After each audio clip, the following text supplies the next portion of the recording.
बिस्मिल्लाहिर्रहमानिर्रहीम। अस्सलाम वालेकुम नाज़रीन। सीना पे सीना मुंतकिल होने वाली दास्तानों का सिलसिला जारी है। उसी सिलसिले की नई एपिसोड के साथ आपके साथ हाजिर हैं। हमारे साथ मौजूद हैं हमारे बुजुर्ग मोहम्मद अली साहब। तो स्टार्ट करते हैं। अस्सलाम वालेकुम जनाब। वालेकुम सलाम। बिस्मिल्लाहिर्रहमानिर्रहीम। एक आदमी जिम्मेदार है, ठीक है जी, तो अपनी बीवी को कहता है कि औरतां दे विच बड़े मकर होते ने ते मैनू भी कोई छोटा है मकर दस छड़ दस दे मैनू भी थोड़ा जी। कहने लगी पड़े लोग तू मकर की करना पिया, तू जिंदगी जेहड़ी गुजारना पिया बड़ी सोहनी गुजरती पई अपनी, तू मकर की लेना। कहता नहीं मैनू शौक है मकर सुनने दा ते एक मकर दस। मैं कहा अच्छा है। कहने लगी कोई वक्त आया ना ते फिर तेरे मैं दसांगी। ठीक है। उन्हें हुण सोचा कि इहनूं गल भुल जावे ते फिर इहनूं मकर दसांगे। ठीक है। वो साल 6 महीने गुजरे ते उन्हें याद रखी औरत ने, वो बंदे ने भुल भुला गई। हां मैं की पूछया सी। हां एक दिन पूछण लगी, कहण लगी कि तू सवेरे पैरी केड़ी जहाड़ पाउणा ने। कहण लगा फलानी पैरी जी किकर वाली है टाली वाली है ओदे च सवेरे हाल पाउणा। ठीक है। अच्छा सौ गया रात उस अद्धी रात हुई ना, उन्हें एक मछली लैके रखी इसी औरत ने घर। ठीक है जी, उन्हें दिखाने वास्ते वो मछली लैके चली गई उस बाण दे विच, जाके उस नप के आ गई। ओ तो पहली दे विच नप के पहली दे विच ना वो मछली नप के आ गई। वो जिस आई थे सौ गए।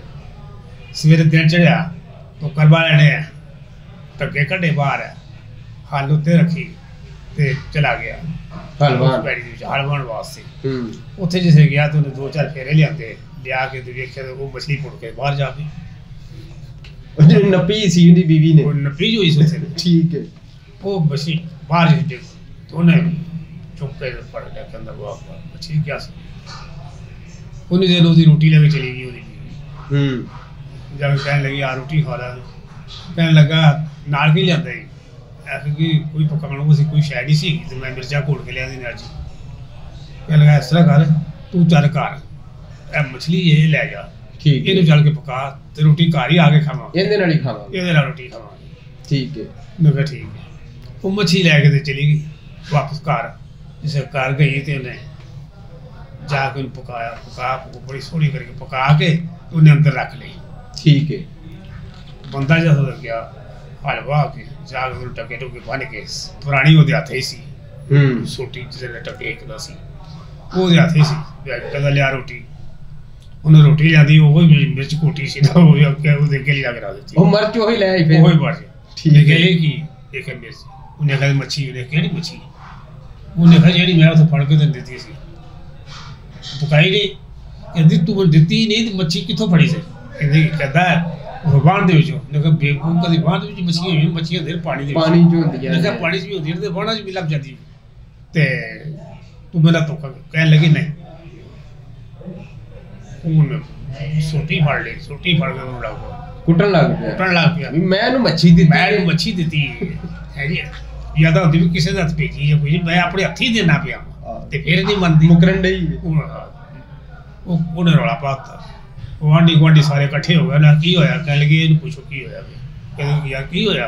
कहता मैं मच्छी फड़ के दी ते मैं इन्हूं क्या जाके पका दे रोटी घर आ खावांगा ते ये मुकरदी भी कहती मैनूं दित्ती नहीं मच्छी नहीं दित्ती। उन्हें क्या उन्हें फिर उन्हें पुछया नहीं उस औरत नूं भी मच्छी तू क्यों नहीं पकाई या दित्ती या नहीं दित्ती। उन्हें भी उन्होंने कहा उन्हें कहा बेवकूफ भी मच्छी कभी बाणा च भी कभी मच्छी मच्छी होंदी पानी दे विच। हां जी तू किवें फड़ ली बई तू किथों पानी में लैंदी बाण मैं अपने हत्थी फड़ी है आप दित्ती है भी चल के पका घर रोटी घर आए खावांगे।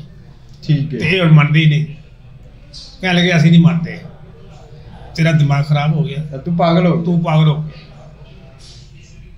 टोना कहती भाई तेरा डोर कुट के बन दिया गया इन्हें तेरा बन दोगे तो मेरे मगर ना पै जाए फिर ये बन के फिर जाया जी क्यों ना हो तुम चले जाओ तो मगर मैंने फिर कुटर कट दिया कि लिया मच्छी मैं कितों लिया तो मच्छी है ही नहीं मैं लिया कितों हुए। ठीक है। उन्हें होर कुट के बन दिता चलो चले गए मगर उन्हें जरा मंजी डाई सामने होते मच्छी लिया के अंदर बह गई बाहर सामने बह गई वेड़े मच्छी रख मंजी रख के खान लग पई। उन्होंने नाले खावे आखे आ वो मच्छी है वो मच्छी जो तू बाहर चो फड़ी है। हाँ जी। उन्हें फिर रौला पाता जिसे रौला पाया तो लोग फिर इकट्ठे हो गए। की हो गया कहने तो पागल है ਇਹਨੂੰ ਜਰਾ ਸਵਾਰ ਕੇ ਕੁੱਟ ਕੇ ਬਣਿਆ ਮੈਨੂੰ ਲੈ ਲੈਗਾ ਜੀ ਸ਼ਾਮੋਂ ਪਹਿਲੇ ਇਹਨੇ ਮਿਲ ਲਿਆ ਫਿਰ ਵੇਖੋ ਸ਼ੁਰੂ ਹੋ ਇਹ ਗਿਆ ਜਰਾ ਕੁੱਟ ਕੇ ਬਣ ਦਿਆ ਜੀ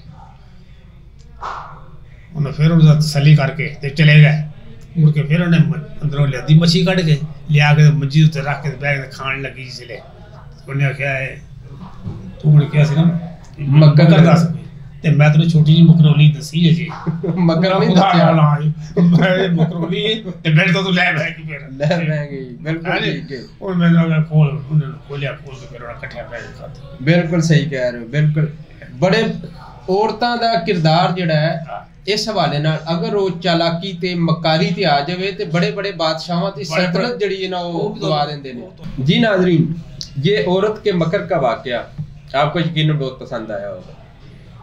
अभी हमें इजाजत दे, एक नए वाकये के साथ दोबारा हाजिर होंगे आपके सामने इंशाअल्लाह। अल्लाह हाफिज़।